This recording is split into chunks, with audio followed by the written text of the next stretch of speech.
निगूढ़ काल में 67 मरणानि शतानि त्रीणि षट्त्रिंशत् अंकों की उल्टी गति चलती है, यानी 36, 300 और 66,000 इन सबको सीधा करोगे तो 66,336 बार अंतो मुहूर्त मध्य अंतर मुहूर्त के भीतर निगूढ़ वाशम में निगूढ़ वाश में मरण को प्राप्त हुए। 37,300 36 अधिक 300 और 66,000 और मिला दो तो 66,336 बार अंतर मुहूर्त के मध्य में निगूढ़ वाश में मरण को प्राप्त हुए। अब 66,336 का ब्यौरा देते हैं कि कहाँ कहाँ कौन सी पर्याय में कितने भाव धारण किए, उसको कहते हैं वेलिंदी 80 60 40 चाणी पंचिंदी 24 खुद भवंतो मुहूर्तश। अंतर मुहूर्त के भीतर इतने भवों को प्राप्त किया। विकलेंद्रियों के 2 इंद्रिय के 60, 3 इंद्रियों के 40 और पंचेंद्रियों के 24 इत्रश पर्याय के इतने भव होते हैं। 80 और 60 140 और 40 220 हैं। 80 और 60 140 हुए ना, और 140 में 40 180 और 240 140 और 40 180 होंगे ना,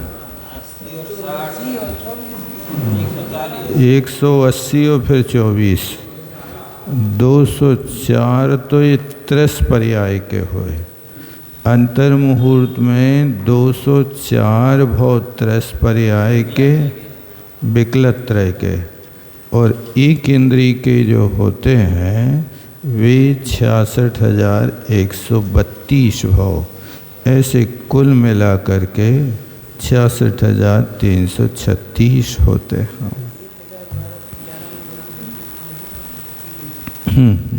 वो 6,012 6,012 11 स्थानों पे बनाना है। विकलेंद्रियों के 2 इंद्रिय 3 इंद्रिय 4 इंद्रियों के क्रम से मरण की संख्या अंतर मुहूर्त में इतनी है। तथा ही जैसे तथा ही के बाद फुल स्टॉप नहीं चाहिए, तथा ही 2 इंद्रिय जीव अंतर मुहूर्त में 80 बार मरते हैं, 3 इंद्रिय 60 बार मर जाते हैं, 4 इंद्रिय 40 बार मर जाते हैं, और पंचेंद्रिय जीव अंतर मुहूर्त में 24 बार मरते हैं। ऐसे ये क्षुद्र भोग क्रम से लगा लेना चाहिए। रणते सुलदे एवं भमयो सिद्धि संसारे ये जनवरे बणियो तम रणतम समाय रहो। रणत स्वलब्ध एवं भ्रमतोषी दीर्घ संसार है। तो कहते हैं कि हे आत्मन, तुमने रत्नत्रय की प्राप्ति नहीं की, इसलिए दीर्घ संसार में परिभ्रमण करते रहे। ऐसा जिनेंद्र भगवान ने कहा है, इसलिए तुम रणत्रयम समाये रहे, इसलिए तुम रत्नत्रय का आचरण करो, रत्नत्रय का पालन करो। रत्नत्रय सुष्टु अलब्धेशति, रत्नत्रय की अच्छी तरह से प्राप्ति नहीं होने पर एवं अमुना प्रकारेण, इस प्रकार से भ्रमण किया, पर्यटित वान, घूमते रहे, दीर्घ संसार अनादि काल से संसार में। इति एतद् वचनम जैनवरैः तीर्थकर परम देवैः भणितम प्रतिपादितम्। इस प्रकार के वचन जिनेंद्र भगवान ने तीर्थंकर परम देव ने कहे।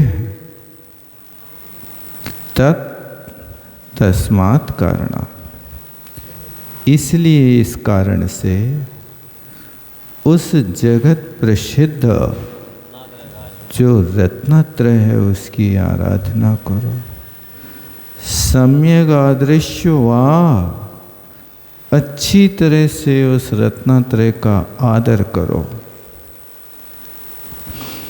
तम रणत्रयम कीर्ष्यम भवति,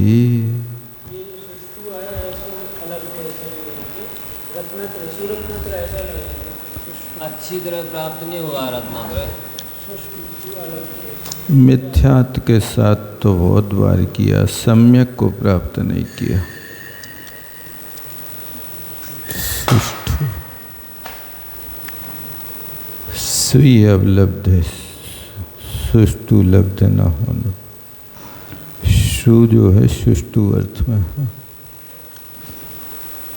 तम जहाँ उसको कहते हैं तद रत्नत्रयम कीदृशम भवति, रत्नत्रय कैसा होता है, इसके लिए कहते हैं अप्पायप्पम्मिरो संठियावे फुड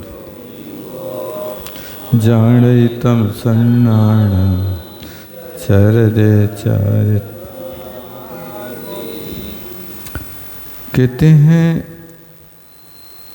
अप्पा अपम्मीरो,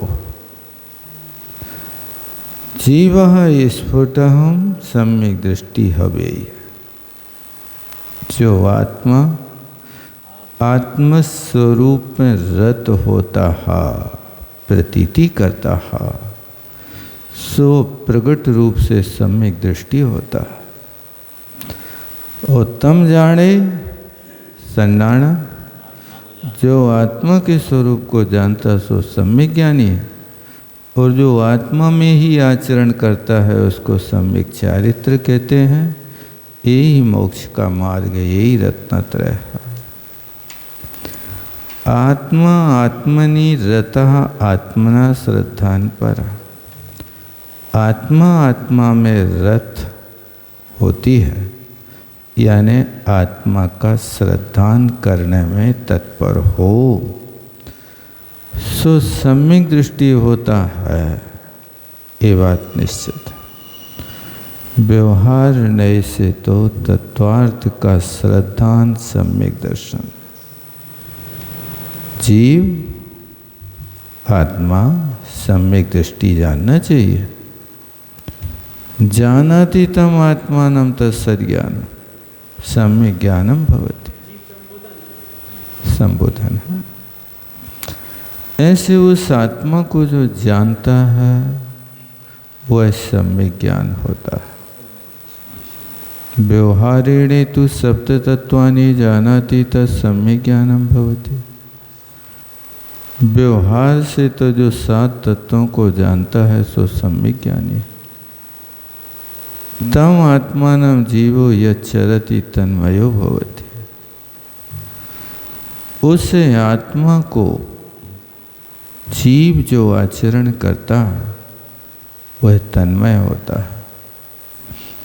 आत्मनि एक लोली भावो इत्यर्थ। तन्मय का अर्थ है कि आत्मस्वरूप में ही एक रूप हो जाना। एक रूप हो जाने का नाम एक लोली कहते हैं। यह अस्मिन् संसारे चारित्र मार्ग आई थी। संसार में चारित्र का मार्ग है। व्यवहार से तो पाप क्रिया का त्याग करना व्यवहार चारित्र होता है। अण्डे कुमरणं मरणं अण्डे जमन्तराय मरीयोषि भावै सुमरण मरणं जर मरण विनाशनम। जीव, हे जीव, हे आत्मन, अण्डे कुमरण मरणम अण्डे जमन्तराय, तुमने अनेक अन्य जन्मों में, अनेक जन्मांतरों में खोटा मरण ही किया, बाल बाल मरण किया। सुमरण मरणम जन्म मरण विनाशनम भावै। अब तुम उस कुमरण को छोड़ करके सुमरण के मरण, जो जन्म मरण का नाश करने वाला है, ऐसे मरण की भावना करो। अन्यस्मिन् भव समूहे, अन्य दूसरे भव संसार समुद्र में, कुमरणम मरणम कुत्सित मरण के मरण को प्राप्त होता तथा अनेक जन्मांतराणि अंत भवांतरेषु, अनेक अनेक जन्मों में भवांतरों में मरण किया। बाल बाल मरण मिथ्या दृष्टि का, मिथ्या दृष्टि का कुत्सित मरण होता है। सम्यक दृष्टि का तो समाधि मरण होता है।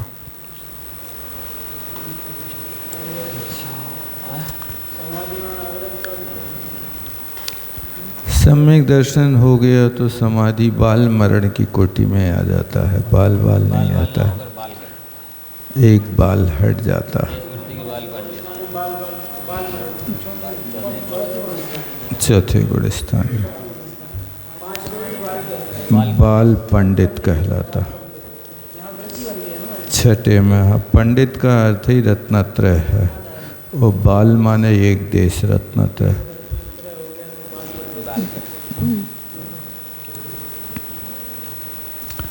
अन्यार्थे अन्या इति प्राकृत व्याकरण सूत्रे सप्तमे अर्थे द्वितीय। यहाँ प्राकृत व्याकरण की अपेक्षा से सप्तमी के अर्थ में द्वितीय विभक्ति का प्रयोग किया। मरियोषि मृतोषि, मरणम प्राप्तोषि, मरण को प्राप्त किया है। भावै सुमरणम मरणम पंडित, पंडित मरणम। सुमरण का अर्थ होता है केवल ज्ञानी भगवंतों का पंडित, पंडित मरण होता है। पंडित होता 14वें गुण स्थान में होता। बाल पंडित, बाल पंडित मुनि महाराजों का पंडित होता है, पंडित मरण। कथम भूतम सुमरणम चरा मरण विनाशनम परम मोक्षदायकम। बुढ़ापा और मृत्यु को नष्ट करने वाला जो होता है वही परम मोक्ष को देने वाले। हे जीव, चेतन स्वभाव अस्मिन् इति, इस चेतन स्वभाव की भावना करो। अब फिर आगे उन मरणों के नाम के नाते हैं कि कितने प्रकार के मरण होते हैं, उसको यहाँ कहते हैं मरण के 17 भेद हैं। तो समुद्रादि कल्लोलवत् प्रति समय आयुस्त्रुट्यति तरे आवीची मरणम। स्थिति प्रदेश वीची का वेदात तद्विभेदम अपि एक विधम। कहते हैं कि जैसे समुद्र आदि में कल्लोलें उत्पन्न होती हैं, तो उस लहरों के समान जो आयु प्रति समय छीन होती जाती, त्रुट्यति, टूटती जाती है, उस मरण का नाम आवीची मरण है। इसे आवीची मरण में स्थिति बीच का और प्रदेश बीच का के भेद से दो भेद कर देता है। हाँ, आवीची मरण है वो स्थिति और प्रदेशों का नाश होता रहता है। चूँकि प्रदेश बीचिका के जो भेद हैं, स्थिति प्रदेश बीचिका के भेद से तद्विधम, ये दो प्रकार होकर के भी एक विधम, माने स्थिति आवीची मरण और प्रदेश आवीची मरण, ऐसे दो मरणों को मिला करके एक मरण कहते हैं आवीची मरण। ये इसका कहने का मतलब है। अनुभाग तो वर्तमान में वेदन करते जा रहे हैं। आयु कर्म के अनुभाग का कोई भाग शेष नहीं रहता है। मूलतः वहाँ इस मरण में स्थिति और प्रदेशों की मुख्यता होती है। अनुभाग तो भोग लिया जाता है, जो मनुष्य पर्याय में भोग रहे हैं।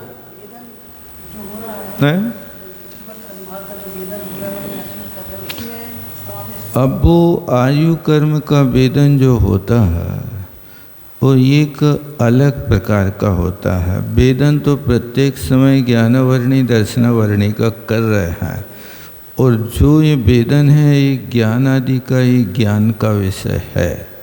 आयु कर्म के झरने के लिए अनुभाग जो हो रहा है वो संसार के बंधन से आप पड़े हो, वो ही आपका अनुभाग है। खोड़ा का दृष्टांत देते हैं ना, उसमें पैर में खोड़ा बांध दिया, आप कहीं जा नहीं सकते, वैसे ही बंधन है।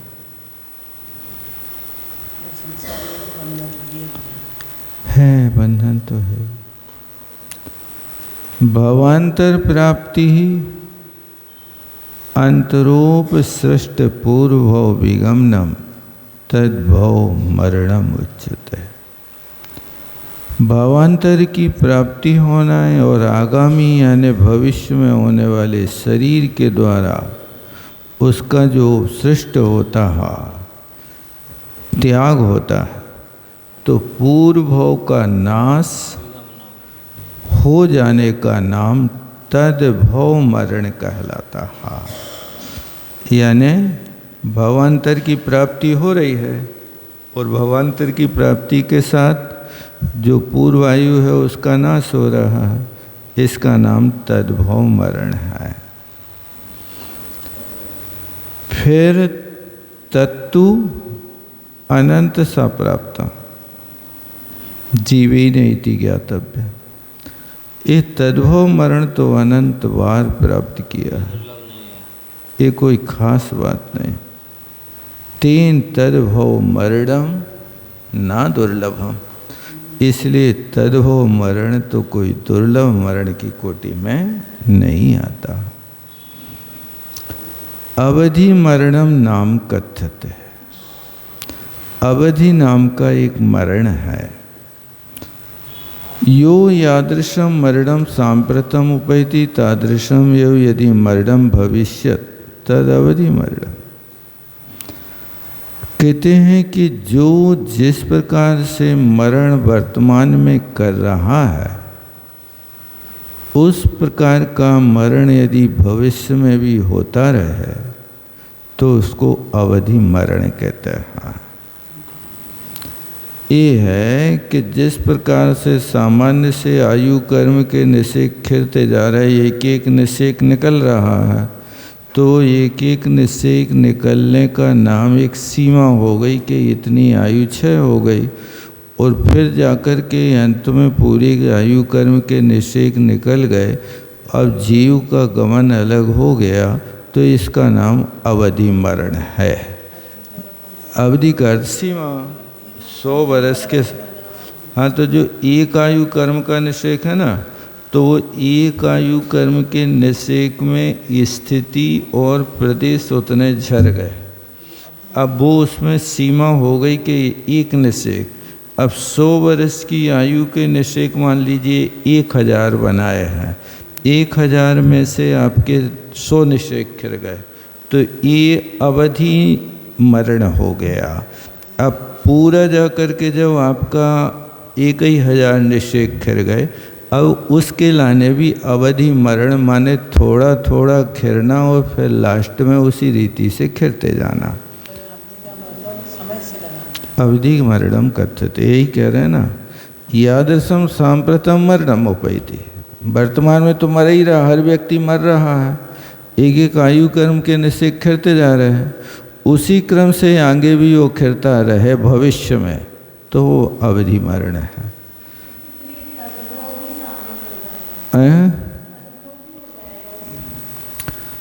तद भव नहीं, तद अवधि मरणम। तद्भव का अर्थ तो पूरी पर्याय छूट गई। देखो, आपने कहा था ना, तद्भव किसे कहते हैं? भावांतर की प्राप्ति हो जाना और उस पूर्व का विगम होना, वर्तमान की उत्पत्ति होना, उसका नाम तद्भव है। यह एक एक निषेक को आप क्रम क्रम से खिरा रहे हो, ये अवधि मरण है।